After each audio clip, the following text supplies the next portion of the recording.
తిరుమల తిరుపతి దేవస్థానం పేరును చెడగొట్టకండి అంటూ కూటమి ప్రభుత్వానికి విపక్షానికి జాయింట్ గా వార్నింగ్ ఇచ్చారు సిపిఐ జాతీయ నేత నారాయణ. దేవుడిని మొక్కని వాడిని, దేవుడంటే నమ్మకం లేని వాడిని, తానే దేవుడిపై గౌరవంతో ఉన్నాను, దేవుణ్ణి నమ్మే మీరెందుకు దేవస్థానాన్ని రాజకీయాల్లోకి లాగుతున్నారు అంటూ మండిపడ్డారు కామ్రేడ్ నారాయణ. వైసీపీ వర్సెస్ కూటమి సవాళ్లు ప్రతి సవాళ్లతో టెంపుల్ సిటీలో పొలిటికల్ హీట్ పుట్టించారు అధికార విపక్ష నేతలు.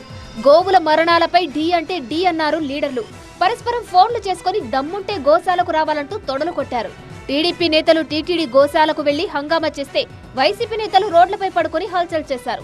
గోవుల మరణాలపై అసత్య ప్రచారం చేశారన్న ఫిర్యాదుతో భూమన కరుణాకర్ రెడ్డిపై కేసు నమోదు చేశారు తిరుపతి యూనివర్సిటీ పోలీసులు. తనపై కేసు నమోదు చేయడాన్ని తప్పుపట్టారు వైసీపీ నేత భూమన కరుణాకర్ రెడ్డి.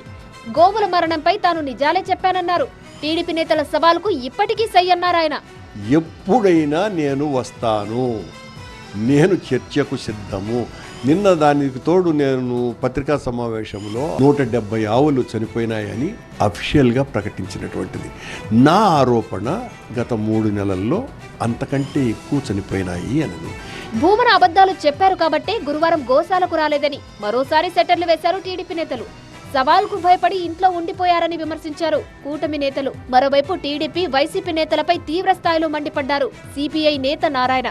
తిరుమల గోశాల విషయంలో ఎందుకు రోడ్డెక్కారని ఫైర్ అయ్యారాయన.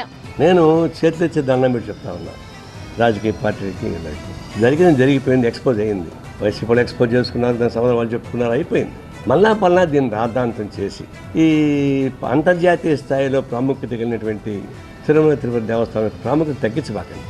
దేవుడిపై నమ్మకం లేకపోయినా తాము గౌరవిస్తుంటే దేవుడిని నమ్మే నేతలే తిరుమల పేరును చెడగొడుతున్నారని మండిపడ్డారు సీనియర్ కామ్రేడ్. దీన్ని ఎవరైతే ఎక్స్పోజ్ చేస్తున్నారో దేవుడిని నమ్ముతున్నారు, దేవునికి పూజ చేశారు, పాదసేవలు చేశారు. ఎవరైతే దేవుడిని నమ్ముకున్నారో వీరంతానేమో దేవుడిని ఆ దేవస్థానాన్ని గబ్బట్టిని ప్రయత్నిస్తున్నారు. మేము వ్యవస్థను కాపాడాలని మేము ప్రయత్నిస్తున్నాం. ఈ రోజు నుంచి మళ్ళీ ఆ ప్రస్తావన చేపకండి. అంతర్జాతీయంగా గుర్తింపు పొందిన తిరుమల పవిత్రతను కాపాడాల్సిన అవసరం అందరి మీద ఉందంటూ ఆసక్తికర వ్యాఖ్యలు చేశారు నారాయణ.